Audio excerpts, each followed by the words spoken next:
আজ বানাবো ম্যাগি দিয়ে ঢ্যাঁড়স। কী ভাবছো বন্ধুরা, ম্যাগি দিয়ে ঢ্যাঁড়স কীভাবে হবে? তাহলে শেষ পর্যন্ত দেখতে থাকো। এমন সুস্বাদু রান্না কিন্তু তোমরা আগে কখনোই খাওনি। রেসিপি স্টার্ট করার আগে একটা গুরুত্বপূর্ণ টিপস তোমাদের সাথে শেয়ার করে রাখি।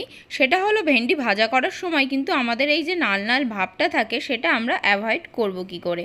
প্রথমে আমাদের ঢ্যাঁড়সগুলোকে ভালো করে ধুয়ে নিতে হবে। ধুয়ে নেওয়ার পর ঢ্যাঁড়সগুলোকে একটু ফ্যানের নিচে রেখে দিতে হবে যাতে এর গায়ে কোনো জল না থাকে। তারপরে আমাদের ঢ্যাঁড়সটা ভাজতে হবে লবণ ছাড়া, তাহলে দেখতে পাবে কিন্তু এতে যে নাল নাল ভাবটা ঢ্যাঁড়স থেকে বেরাচ্ছে সেটা আর বেরোবে না। এবার আমি রেসিপিতে চলে আসি।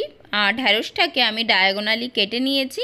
কেটে নেওয়ার পরে এই শুকনো প্যানেই কিন্তু এটাকে আমি 2 থেকে 3 মিনিট হালকা হাতে নাড়াচাড়া করে নিয়েছি, কোনো রকম তেল লবণ ছাড়া। এখন আমি একটু ড্রাই হয়ে যাওয়ার পরে ঢ্যাঁড়সটা আমি লবণ দিয়ে দিয়েছি, হলুদ দিয়ে দিয়েছি। এরপরে কিন্তু আমি তেল দিচ্ছি।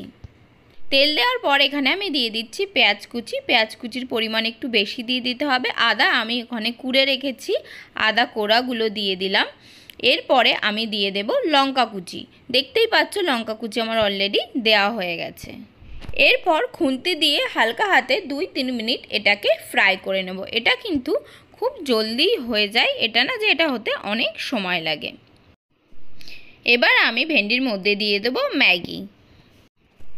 না ম্যাগির এই পার্টটা দেবো না, ম্যাগির সাথে যেটা ফ্রিতে থাকে সেটা হলো ম্যাগি মশলা। এখন আমি এর মধ্যে দেব 2 প্যাকেট ম্যাগি মশলা। আমি এখানে রিয়েল ম্যাগি মশলা ইউজ করছি। তোমরা চাইলে বাজার থেকে যে ম্যাগি মশলা আলাদা করে পাওয়া যায় 5 টাকা দামের, সেটাও ইউজ করতে পারো, তবে অবশ্যই 2 প্যাকেট ম্যাগি মশলা ইউজ করবে। এই একটা রেসিপি থেকেই কিন্তু তোমরা দুটো জিনিস বানিয়ে নিতে পারবে, দুটো পদ বানিয়ে নিতে পারবে। প্রথমটা হলো মশালা ঢ্যাঁড়স, যেটা ডালের পাতে খেতে পারো কিংবা শুধুমাত্র রুটি দিয়েও খেতে পারো। আর সেকেন্ডটা হচ্ছে এটা দিয়েই তোমরা দই ভেন্ডি বানিয়ে নিতে পারবে। শুধু একটা বাটিতে দই ফ্যাটিয়ে নিয়ে এর মধ্যে এই ভেন্ডি মশলাটা দিলেই হয়ে যাবে দই ভেন্ডি। Like, subscribe and share. Bye bye.